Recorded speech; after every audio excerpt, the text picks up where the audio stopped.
It's October 26th, 1981, and another remarkable event is about to be uncovered by Ariel, Rebecca, and Ali, the Retrospectors.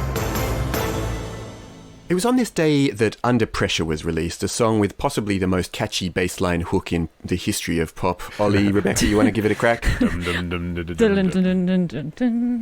mine was better. Yeah. I was doing Ice Ice Baby, actually. I think Okay, we'll get to that. But anyway, so Under Pressure shot straight to number one in the UK and spent weeks in the charts all around the world. But unlike some pop collaborations that are dreamt up in boardrooms or by sort of money people, Under Pressure began due to a relatively chance meeting between Queen and David Bowie in Switzerland. Well, Queen owned the recording studio.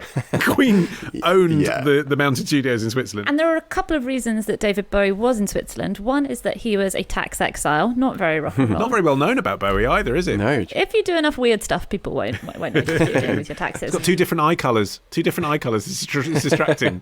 Even HMRC can't focus. So he had settled in Vevey, Switzerland, and he was actually recording the title track for the upcoming, now mostly forgotten film Cat People, and Queen were recording their 10th studio album Hot Space. I've got to say, neither of those projects really outshines Under Pressure. Oh, totally. I listened back to Hot Space today to see whether, Under Pressure really is the banger that saved the album, and by God it is.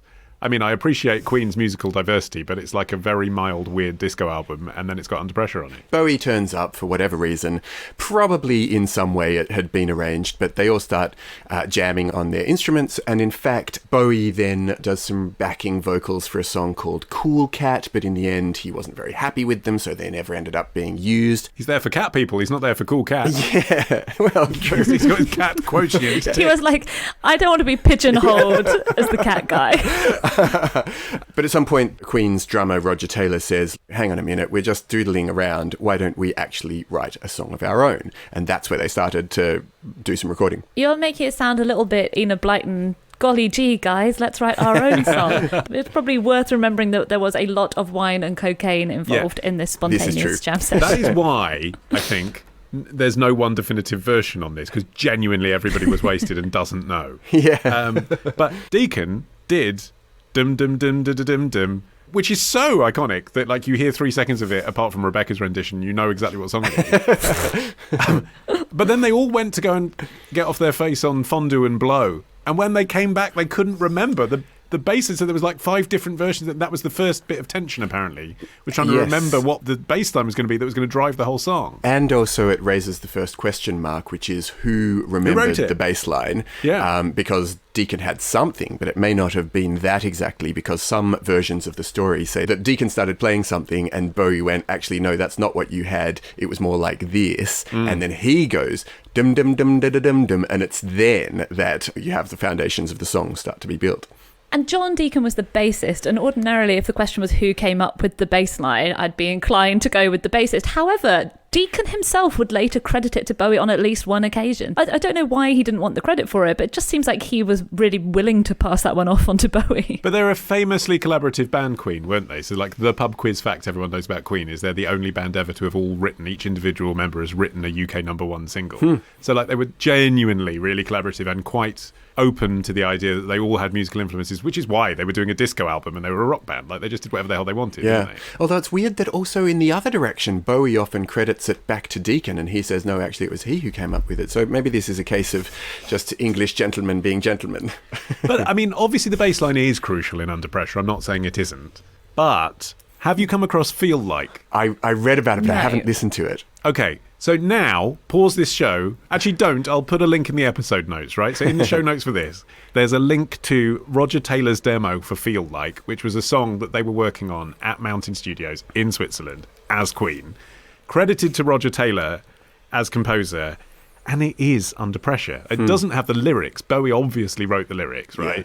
But it has Freddie improvising stuff over the top, which is really kind of like bland, even though he makes it sound amazing because he's Freddie Mercury, but it's all just like, I want to take you in a truck, come and get me, bring me inside, this nonsense. But he's doing his thing. And it doesn't have the bass line because the bass line hadn't been written yet, as we were just discussing, but every other element of it is Under Pressure. So in almost none of the versions do any of the people that were there ever say, oh yeah, and Roger had a demo that was, by the way, exactly, obviously, evidently the same song. Yes. Like, they'd already written the song, they just hadn't got to the bit that, like, unlocked the song yet. And Brian May has a really compelling account of how they did come up with the lyrics. He said that the procedure was that each of us went into the vocal booth consecutively without listening to each other, and listening to the track, vocalised the first things that came into our heads, including any words which came to mind.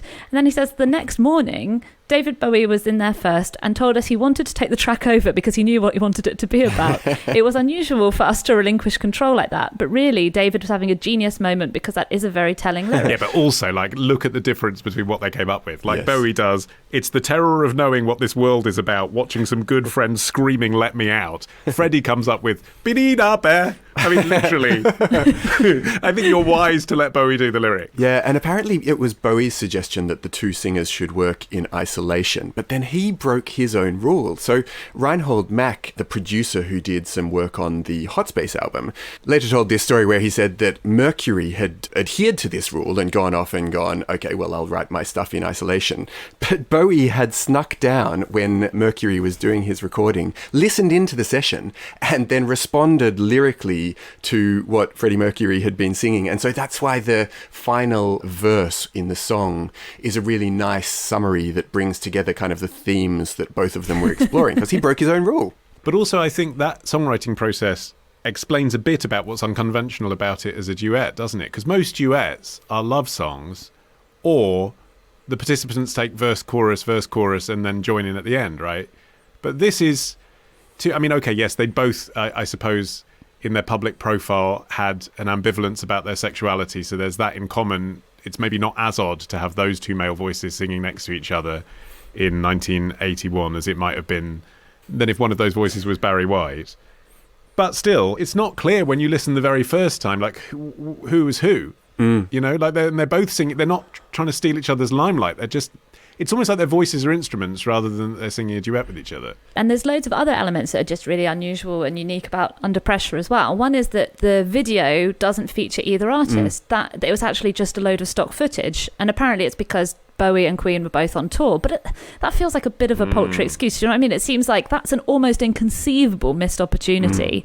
But it adds to this whole vibe that this was a lightning in a bottle moment, and that neither artist was particularly interested in promoting this as like a collaboration. And they never performed the song together either. Even at Live Aid, where Freddie Mercury and David Bowie were both there, even the single, it didn't feature any photo of them on the cover or in the notes or anything like that. They really did zero promotion of this as a collaboration. Well, you do wonder how much of that was due to a kind of animosity between David Bowie and Freddie Mercury. So Brian May told Mojo magazine in 2017, Freddie and David locked horns without a doubt, but that's when the sparks fly, and that's why it turned out so great. Obviously, Bowie admired Freddie Mercury. He performed at the tribute concert after he died in 1992. In fact, he performed Under Pressure with Annie Lennox. Yeah. I mean, that just kind of tells you, like, okay, so he admired him, but obviously didn't really get along with him, and didn't really, you know, obviously felt some pride in having created this hit single, but also didn't really want to go around singing it with him. I think at the time also Queen had a lot of detractors. So, you know, they kind of were being regarded as being caught up in their own pomp and way over the top. Yeah, they weren't cool, were they? Queen were kind of never cool, which is what's made them always cool. Probably worth at this stage going into the Vanilla Ice controversy. The thing that struck me about this was that the sampling was only 8 years after the song itself came out. Ice Ice Baby was in my brain as a young person. I thought that the song that he had drawn from was from, I don't know, like 20, 30 years ago. Yeah. But actually it was only 8 years since that had come out. So it makes it even more audacious of Vanilla Ice to claim, as he did, that he had written something different and it was chance that these things had any sort of parallel.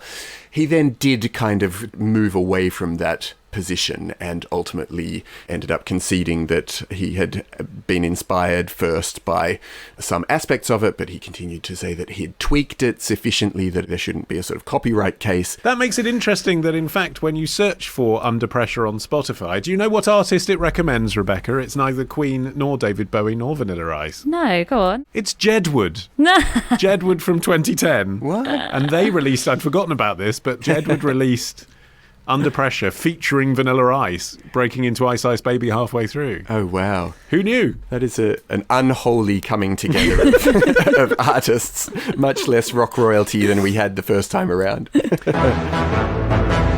Tomorrow. How rare is it that an actor's instant epitaph is actually their best work? Ditch the ads and get a Sunday episode when you join Club Retrospectors. Patreon.com/Retrospectors.